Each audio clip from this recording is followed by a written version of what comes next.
Today I'm going to show you 3 different ways to create a collage. I'm just going to do 3 basic hearts to show you the techniques today. Alright, the first thing you can do is, let's just say you have a piece of paper that you just love and you would like to use that for your shape. You draw your shape directly on it, cut it out, and you can use that shape exactly how it is.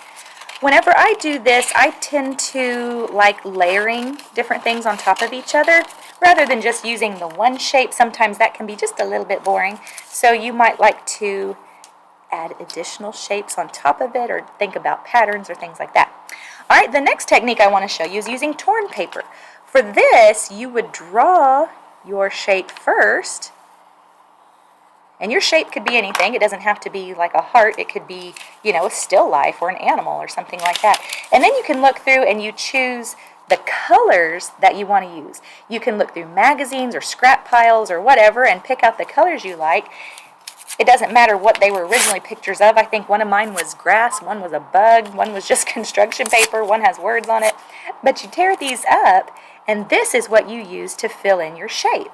So now I can take and put my glue on the shape, and whenever I fill it, I like to go all the way to the edge of the pencil lines, and I like to have a nice variety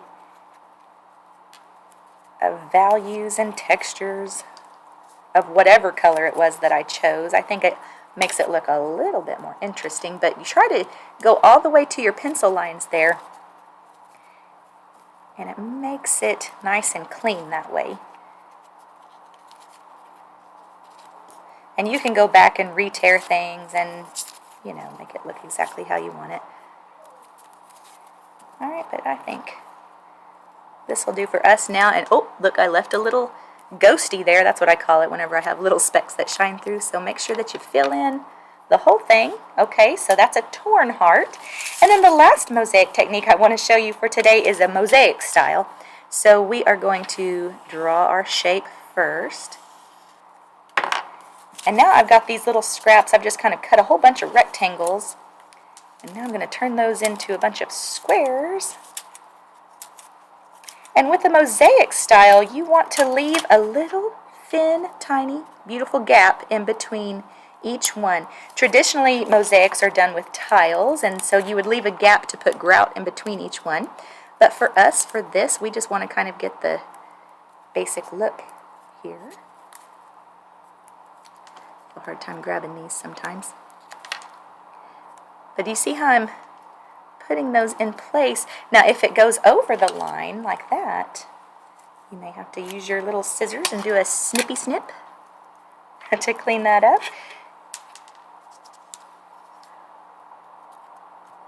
Alright, so then I can just take this and fill in the whole thing. Now I'm doing squares.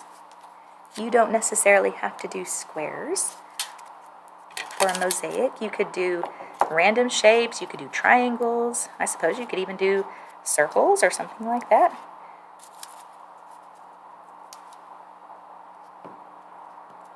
I'm using my scissors as a tool here to help me hold things down because it keeps sticking to me.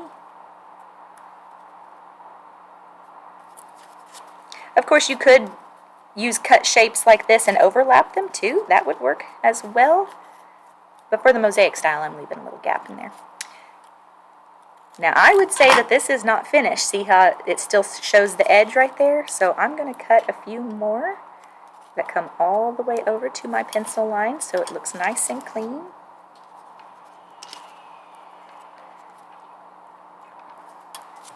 And I have a weird little triangle shape right there, so I could even cut one to fit my shape however I need it to look. Okay, so there's your 3 just to get you going. You can cut the actual shapes, you can draw the shape and fill it with torn paper, or you can draw the shape and you can fill it with cut pieces as well.